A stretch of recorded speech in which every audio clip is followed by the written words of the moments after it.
Hello everyone. तो आज हम पढ़ने वाले हैं अरीथ्रोपोइसिस के ऊपर और ये है हमारा लेक्चर नंबर 3। ये हमारा फिजियोलॉजी का टॉपिक है एंड ये एक बहुत ज़्यादा इम्पोर्टेंट टॉपिक है। So let's get started. So ये जो टॉपिक है ये ऑलमोस्ट एग्जाम्स में आता ही आता है। So this is अरीथ्रोपोइसिस। अरीथ्रोपोइसिस की पहले डेफिनेशन पढ़ते हैं। इसके अंदर क्या होता है?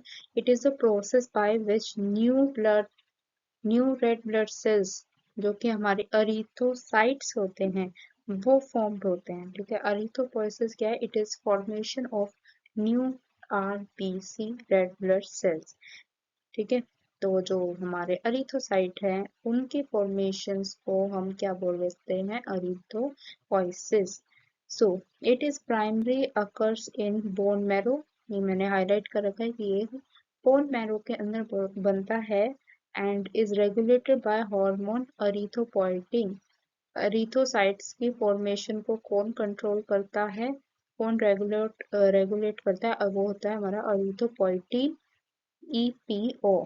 ये जो अरीथोपोइटिन है ये सिक्रेट होता है हमारे किडनी के अंदर इन रिस्पॉन्स टू हाइपोक्सिया। जब हमारे हाइपोक्सिया की कंडीशन होगी, जहाँ पे हमारा ऑक्सीजन लेवल जो होगा कम होगा, वहाँ पे हमारी जो किडनी होंगी वो अरीथोपोइटिन हार्मोन को रेगुलेट करेंगी, सिक्रीट करेंगी।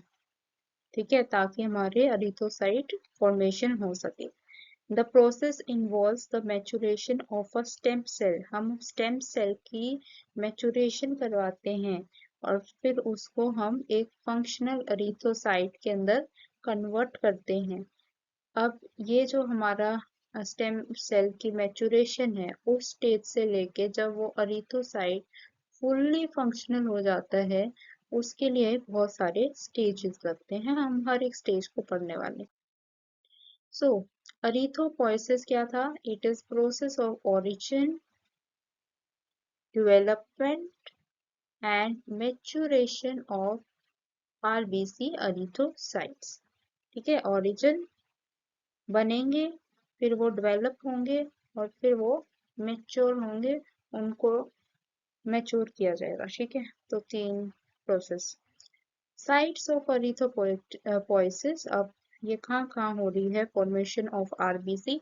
सबसे पहले इन फेटल लाइफ। तो फेटल लाइफ जब बेबी जो है हमारे अभी अंदर ही है बॉडी के अंदर, तो जब वो 3 स्टेजेस के अंदर अरीथोपोइसिस होती है, सबसे पहला होता है मीजोब्लास्टिक स्टेज। मीजोब्लास्टिक स्टेज के अंदर क्या होता है? ये स्टेज होता है ड्यूरिंग द फर्स्ट 2 मंथ्स। जो फर्स्ट 2 मंथ होंगे इंट्रा यूट्राइन लाइफ के, तो वो उस स्टेज में होता है ये हमारा मीजोब्लास्टिक स्टेज। जो आरबीसी हैं, RBC are produced from mesenchyme of the yolk sac के मेसेनकाइम से ये हमारे आरबीसी जो है प्रोड्यूस होते हैं ड्यूरिंग द फर्स्ट 2 मंथ। इसको हम बोलते हैं mesoblastic stage. Second hepatic stage. Hepatic stage क्या हो गया? First 3 months of intra uterine life. इसके अंदर जो लीवर है हमारा मेन ऑर्गन है, लीवर हमारा मेन ऑर्गन है एंड स्प्लीन भी हमारा मेन ऑर्गन है। Spleen and liver are the main organs. अब and the lymphoid organs also involved in erythropoiesis। तो erythropoiesis इसके अंदर 3 चीजें इन्वॉल्व हो रही हैं। पहले तो लीवर, फिर स्प्लीन एंड देन अदर जो lymphoid organs हैं वो सब। थर्ड हमारी आती है माइलॉइड स्टेज। माइलॉइड स्टेज होती है लास्ट 3 मंथ। अब ये last 3 month of intra uterine life के अंदर माइलॉइड स्टेज होती है और जो आरबीसी है वो प्रोड्यूस होते हैं फ्रॉम रेड बोन मैरो से एंड लीवर से। so, ये ऐसे कैसे लिखना आपको क्वेश्चन आएगा तो। अब बात आती है in newborn babies and childrens. तो जो आरबीसी है उनके अंदर प्रोड्यूस होता है रेड बॉर्न मैरो के अंदर होता है। इन अडल्ट्स, अडल्ट्स के अंदर from the red bone marrow उनके अंदर भी। ठीक है, अब अडल्ट को हमने दो कैटेगरी में डिवाइड किया है। सबसे पहले up to the age of 20 years, जिसके अंदर जो रेड आरबीसी है वो produce from the red bone marrow से ऑफ ऑल द बोन्स, और बोन्स हमारी जो लॉन्ग एंड फ्लैट बोन्स हैं उनसे हमारा up to age of 20 years adult के अंदर वहां से हो रहा है। अब आफ्टर द एज ऑफ 20 जो आरबीसी है वो कहाँ से प्रोड्यूस हो रहा है? From the membranes bones, like जो हमारी वर्टिब्रा है, स्टर्नम है, ribs, scapula, iliac bones, skull bones and from the ends of the long bones. ठीक है, फिर आता है हमारा प्रोसेस ऑफ एरिथ्रोपोइसिस। अब हम प्रोसेस पढ़ने वाले हैं कैसे आरबीसी का फॉर्मेशन होता है। सबसे पहले बात करते हैं बेसिक थिंग से, जो है स्टेम सेल। तो मैंने पहले बताया कि जो स्टेम सेल है वो सबसे पहले उनको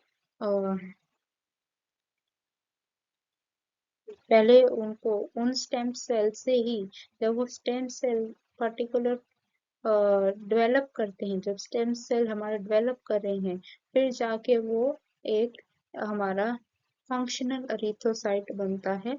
तो ये स्टेम सेल जो है हमारे प्राइमरी सेल्स हैं। ठीक है, primary cell capable of self renewable, अपने आप को रिन्यू कर लेते हैं, and differentiating into specialised cells. और स्पेशलाइज्ड सेल में डिफरेंशिएट हो जाता है, हमको एक पर्टिकुलर फंक्शन मिल जाता है कि, ठीक है।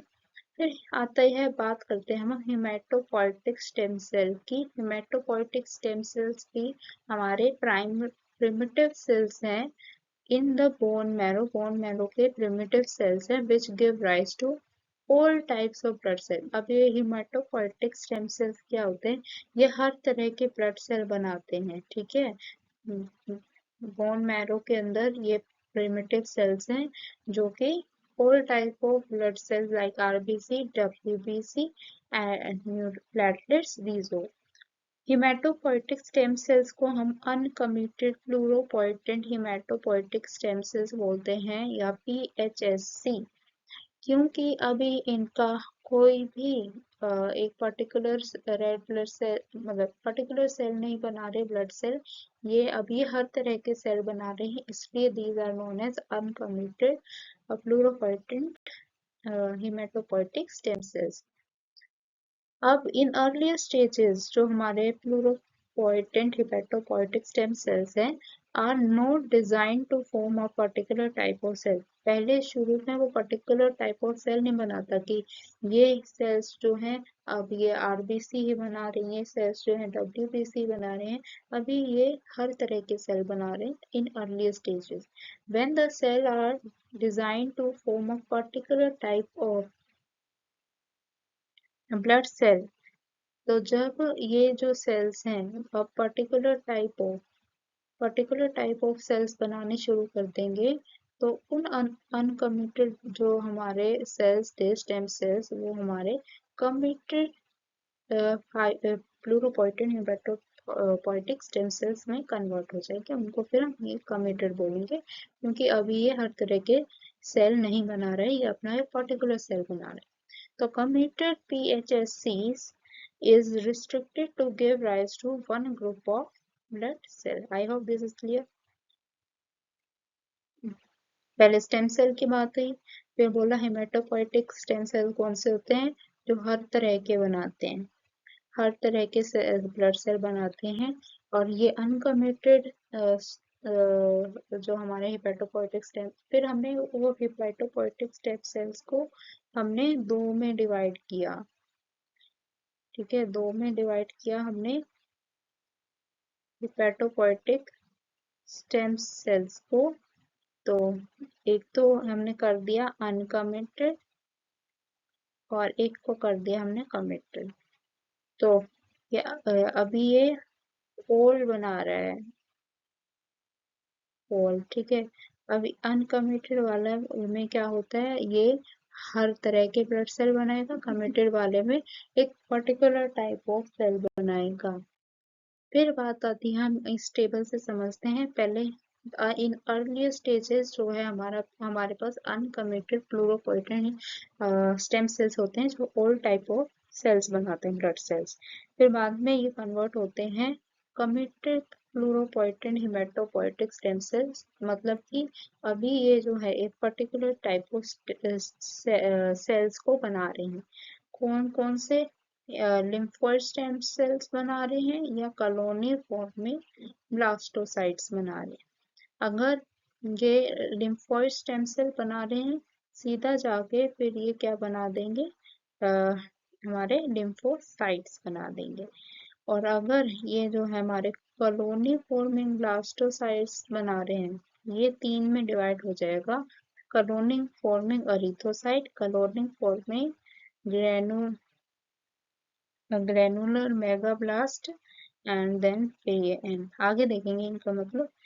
फिर ये जो है ई वाला ये बना लेगा हमारे रेड ब्लड सेल, जीएम वाला ग्रेनुलोसाइट बना लेगा एंड मोनोसाइट बना लेगा। ग्रेनुलोसाइट में 3 बन जाएगी, इसको याद रखना है, बेन से बी बी ई एन, तो इसको बेन से याद रखो।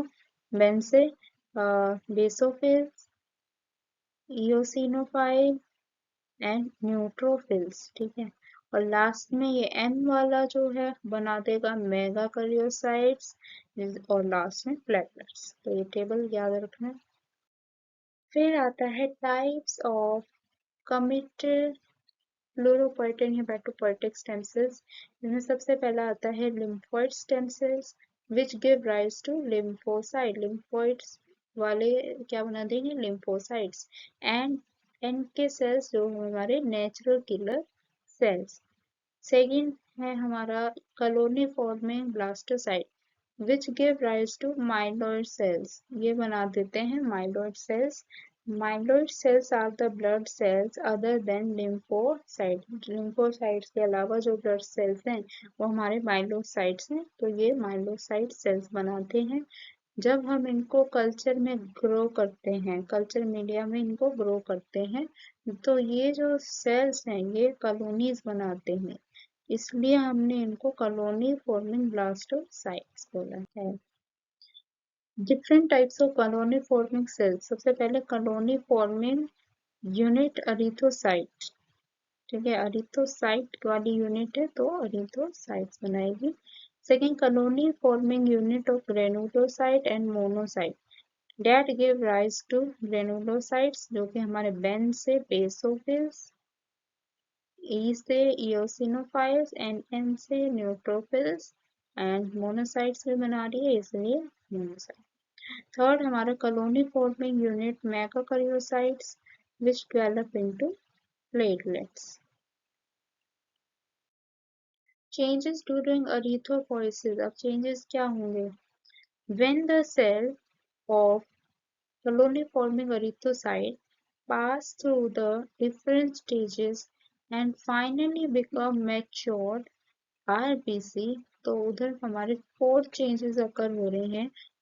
तो सबसे पहले जो है साइज ऑफ द सेल में हम देखेंगे कि जो सबसे पहले साइज ज्यादा था, फिर हर एक स्टेज में वो कम होता जा रहा है, तो रिडक्शन ऑफ सेल देखेंगे। फिर हम देखेंगे disappearance of nuclei and the disappearance of the nuclei and nucleus. सबसे पहले जो न्यूक्लियस के अंदर न्यूक्लियाई होता है वो कम हट जाएगा, फिर धीरे धीरे न्यूक्लियस भी एब्सेंट हो जाएगा एरिथ्रोसाइट बनते बनते। Appearance of haemoglobin. अब हीमोग्लोबिन किस स्टेज में होगा किस स्टेज में नहीं होगा हमें ये भी देखना है, तो ये चेंजेस हो रहे हैं। और लास्ट में चेंज इन स्ट्रेनिंग प्रॉपर्टीज, तो साइटोप्लाज्म की स्ट्रेनिंग प्रॉपर्टीज है बेसोफिलिक एसिडोफिलिक, वो देखी जाएंगी। तो ये हमारे स्टेजेस हैं, तो जो कि है प्रो अरिथोब्लास्ट, अर्ली नॉर्मोब्लास्ट जिसको हम बेसियोफिलिक भी बोलते हैं, इंटरमीडिएट नॉर्मल ब्लास्ट को हम पॉलीक्रोमिक, लेट नॉर्मल ब्लास्ट को orthochromic and reticulocyte and mature erythrocyte. इनको याद करने के लिए ट्रिक है, proper early intermediate lesson reach the excellence। तो proper से हम याद रखेंगे प्रोरिथोब्लास्ट, देन हम early से याद रखेंगे early normoblast, intermediate से intermediate normoblast, lesson से late normoblast, reach से reticulocyte एंड excellence से हम याद रखेंगे mature erythrocyte। क्लियर? अब देखिए प्लूरोपोइटेंट हिपैटोपोइटिक स्टेम सेल है। अब ये जो है इसने दो बनाए थे कलोनिक फॉर्मिंग ब्लास्टोसाइट एंड एक इसने बनाए थे lymphoid stem cell. Lympho stem cell ने लिम्फोब्लास्ट बनाया एंड देन लिम्फोसाइट बना लिया। ये हमारा एंड प्रोडक्ट। अब जो कलोनी फॉर्मिंग ब्लास्टोसाइट है इसने तीन चीजें बनाई। Colony forming erythrocyte, colony forming megakaryocyte, colony forming granulocyte and monocyte। तो सबसे पहले हमें जो बात कर रहे हैं हम प्रोसेस कर रहे हैं एरिथ्रोसाइट की फॉर्मेशन का। अगर क्वेश्चन आता है फॉर्मेशन ऑफ एरिथ्रोसाइट, ये हमारा एरिथ्रोसाइट का फॉर्मेशन बताओ, तो आपको बस ये प्रोसेस इतना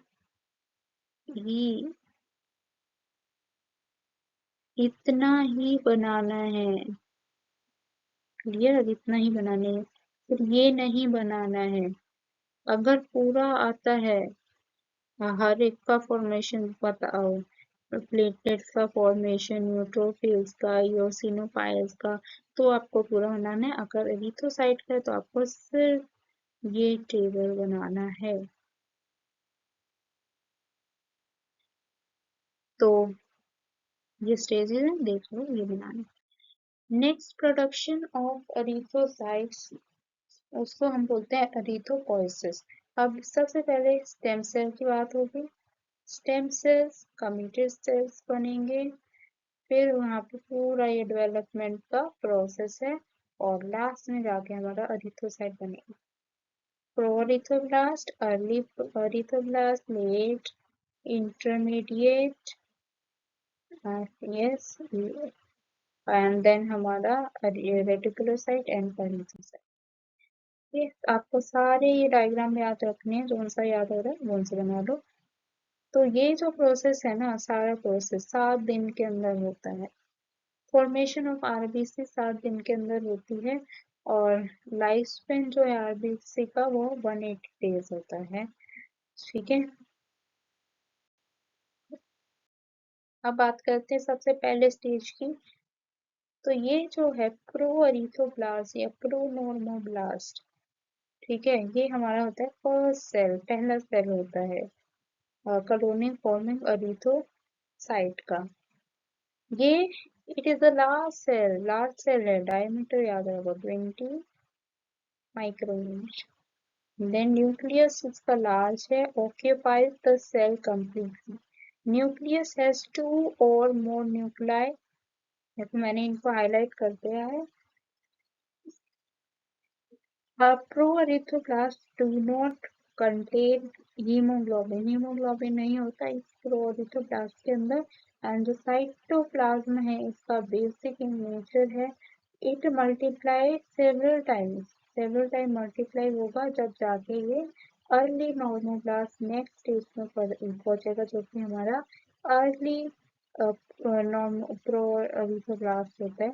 तो सिंथेसिस ऑफ हीमोग्लोबिन स्टार्ट हो जाती है, पर अभी मतलब दिखना शुरू नहीं हुआ, सिंथेसिस स्टार्ट हुई है। तो ये मेन चीज है, तो आपको ये देखना है फिर आगे अर्ली में जा रहा है।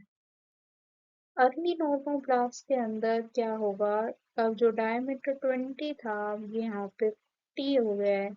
न्यूक्लियाई जो थी न्यूक्लियस के अंदर वो डिसअपियर हो रही है और जो क्रोमेटिक नेटवर्क है वो कंडेंस हो गया है और बिकम डेंस। साइटोप्लाज्म जो है is basophilic in nature, so called basophilic erythroblast. This cell develop into intermediate normoblast। पहला भी बेसोफिलिक था, सेकेंड भी बेसोफिलिक है।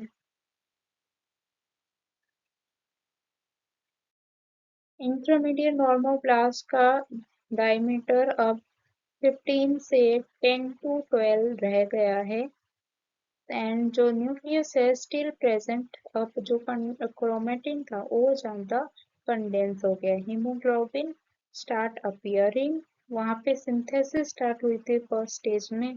अब जो है इंटरमीडिएट में अब हीमोग्लोबिन दिखना शुरू हुआ है। Cytoplasm is already basophilic but due to haemoglobin, अब हीमोग्लोबिन आ गया है उसकी वजह से अब ये थोड़ा सा एसिडोफिलिक भी हो गया। तो ये दोनों चीजें शो कर रहा है, बेसोफिलिक एंड एसिडोफिलिक, इसलिए हम इसको पॉलीक्रोमोफिलिक या पॉलीक्रोमेटिक अरीथोब्लास्ट भी बोलते हैं। और अब ये जाके हमारा लेट नॉर्मोब्लास्ट में कन्वर्ट होगा। लेट नॉर्मोब्लास्ट में क्या होगा, अब इसका और ज्यादा डायमीटर डिक्रीज होगा, 10 से 12 से अब 8 to 10 रह गया है।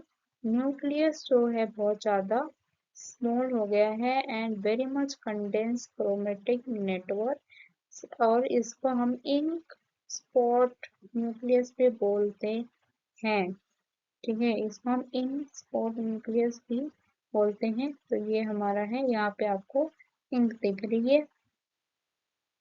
अब जो हीमोग्लोबिन है उसकी क्वांटिटी इंक्रीज कर रही है और जो साइटोप्लाज्म है अब एसिडोफिलिक हो गया है। इसको हम ऑर्थोक्रोमेटिक एरिथोप्लाज्म बोलते हैं। न्यूक्लियस डिसइंटीग्रेट हो गया है and disappear. Process by which nucleus disappear is called pyknosis and the late normoblast develop into reticulocyte। अब रेटिकुलोसाइट में क्या हो रहा है, it is known as immature RBC. ये इनमेच्योर आरबीसी है, अभी पूरा बना नहीं है। तो it is slightly larger than mature RBC. Mature RBC थोड़ा लार्जर है, 7 to 7.5 डायमीटर। अब जो साइटोप्लाज्म है उसके अंदर रूमिनेंट जो डिसइंटीग्रेट ऑर्गेनल्स हैं उनके रूमिनेंट खड़े हुए हैं साइटोप्लाज्म के अंदर। एंड जो हमारा रेटिकुलर नेटवर्क है वो बन जाता है रेटिकुलर, जैसे ही इसके अंदर दिख रहे हैं आपको बहुत सारे नेटवर्क दिख रहे होंगे। तो वो ड्यू टू इसीलिए इसको रेटिकुलोसाइट बोला गया है क्योंकि इसके अंदर रेटिकुलर नेटवर्क है, ये बेसोफिलिक है।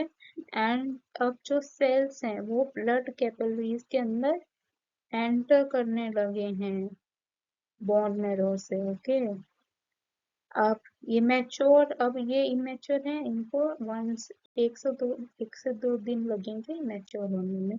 अब मैच्योर एरिथ्रोसाइट में क्या होगा, इसके जो रेटिकुलर नेटवर्क थे, रेटिकुलर साइट के नेटवर्क थे वो खत्म हो जाएंगे और फिर ये हमारा मैच्योर आरबीसी बनेगा। ये बाई कनकेव शेप की होती है एंड इसका डायमीटर डिक्रीज 7.2 हो जाएगा and acidophilic without nucleus, nucleus नहीं होगा ताकि ज्यादा ऑक्सीजन कैरी कर पाए। And it's required 7 days for development and maturation of RBC from the प्रोइथोप्लास्ट। प्रोइथोप्लास्ट हमारी फर्स्ट स्टेज थी, तो फर्स्ट स्टेज से अभी इसको मैच्योर होने में 7 दिन लग गए हैं। It required 5 days up to reticulocyte. Reticulocyte stage तक ये मतलब 5 दिन लगे, उसके बाद 2 दिन इसको मैच्योर होने में लगे हैं। फिर आपको ये टेबल देखो, ये सारा दे रखा है, आप ये टेबल याद कर लो। प्रोरिथोब्लास्ट डायमीटर 20 से 15 हो रहा है, 10 to 12, 8 to 10, 7 to 7.5 and then 7.1। ठीक है, ये डायमीटर याद होगा। न्यूक्लियस की बात करें, सबसे पहले दो या दो से ज्यादा न्यूक्लियाई खत्म, क्रोमेटिन डेंस हुआ, फिर और ज्यादा डेंस हुआ, वेरी मच डेंस, और जो न्यूक्लियस है अब इंक स्पॉट का हो गया। अब दोनों लास्ट के स्टेज में खत्म हो गए। बेसोफिलिक, बेसोफिलिक, क्रोमोफिलिक दोनों प्रॉपर्टी शो की। फिर एसिडोफिलिक, बेसोफिलिक, एसिडोफिलिक। फिर सबसे पहले सिंथेसिस स्टार्ट हुई थी hemoglobin के फिर nuclei disappear, hemoglobin appear, nucleus disappear by prognosis, reticulum is formed, cell enters capillary from site of production, reticulum disappears, cell attained by concavity। तो ये पूरा टेबल। उसके बाद फैक्टर नेसेसरी फॉर अरिथ्रोपोइसिस, उसमें हमें 3 फैक्टर नेसेसरी है, stimulating, maturation and other factor necessary for hemoglobin formation।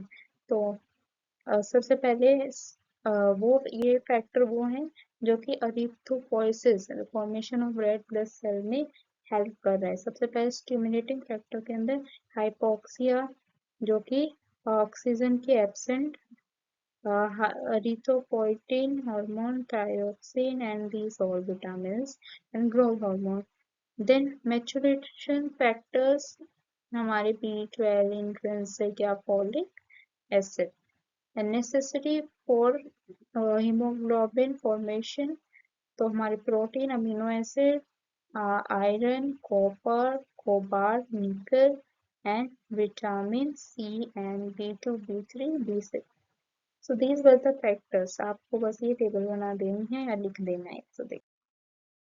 So this is all what we study in erythropoiesis। ये सारा नोट्स था और बहुत अच्छे नोट्स थे और मैंने सारा एक्सप्लेन भी कर दिया है। I hope you love this and like this video and yes, subscribe my channel।